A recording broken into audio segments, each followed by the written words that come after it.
பசங்கள்லாம் வந்து ஒரு வேலையில இருக்கிறவங்க, ஒரு முடியாதவங்களுக்கு குடுக்கலாமே! கொஞ்சம் நீங்கலாம் வேலைக்கு போயிட்டீங்களா? அந்த வயசுல வேலைக்கு போயிட்டீங்க, வேலை இல்லாம இருக்காங்களா? "என்னடா படிக்கிறியா மச்சி? படிக்கிறியா? படிக்கிறியாம்மா? படிக்கிற பையன் புள்ளைங்க தான. வேலைக்கு போறதுக்கு நான் குடுக்குறேன் நாங்க 10 பேர் இருக்கிறோம் பார்த்துக்கிடுங்க. எவ்வளோ வேணும் மாசம்? எவ்வளோ வேணும்? ஓகே. 5000 வேணுமா? சரி 5 பேர் ஆளுக்கு 1000. 10 பேர் இருக்கிற ஆளுக்கு 500. முடிஞ்சு போச்சுல்ல. இந்த பணம் இந்த பணத்த வாங்கும்போது நீங்க வந்து நீங்கலாம் ரொம்பலாம் கூச்சலாம் பட வேண்டியதில்ல. நீங்க திருப்பி குடுங்க வேலைக்கு வந்துட்டு. நீங்க திருப்பி குடுங்கப்பா. நீங்க வாங்கிட்டு வாங்குறது கௌரவ குறைச்சல் இல்ல. திருப்பி பண்ணுங்கடா. அதுதான் கௌரவம். அத பண்ணுங்க.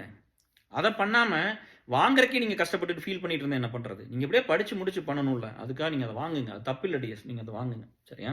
நீங்க பண்ணணும். அப்ப நீ பண்ணாதனால அவன் என்கிட்டலாம் வந்து பணம் கேட்டு இல்லையா? நம்ம அப்படிதானே அவங்க எத்தனையோ காலேஜ் ஸ்கூல் ஃப்ரெண்ட்ஸ் இருப்பாங்க. யாருமே உதவி பண்ணல. அதனால தான் அவங்களே ஏஎஸ்எல்ல இருக்காங்க. ஏஎஸ்எல்ங்கிறது வந்து சும்மா இது கிடையாது. இட் ஹஸ் அன் எமோஷன் இல்ல.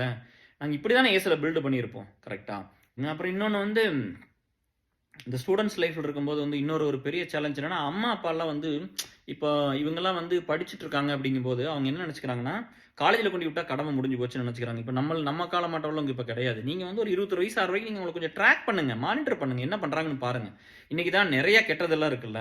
அவங்க ஏதோ ஒரு கெட்ட பழக்கத்துக்குள்ள போயிடுறாங்களா. அதனால கொஞ்சம் மானிட்டர் பண்ணுங்க. 21 வயசு வரைக்கும் கொஞ்சம் பாருங்க. உங்களுக்கு ஆக்டிவா இருக்க வரைக்கும் பாருங்க. கொஞ்சம் ட்ராக் பண்ணி கேளுங்க. இல்லாட்டி வந்து அவங்க அவ்வளோ அரியரோட போறாங்க போம்போது. அதெல்லாம் கஷ்டமா இருக்கும்ல. அப்ப பேரண்ட்ஸ்க்கே தெரியாம இருக்கும். இல்லையா? அப்புறம் எப்படி வேலை கிடைக்கும்?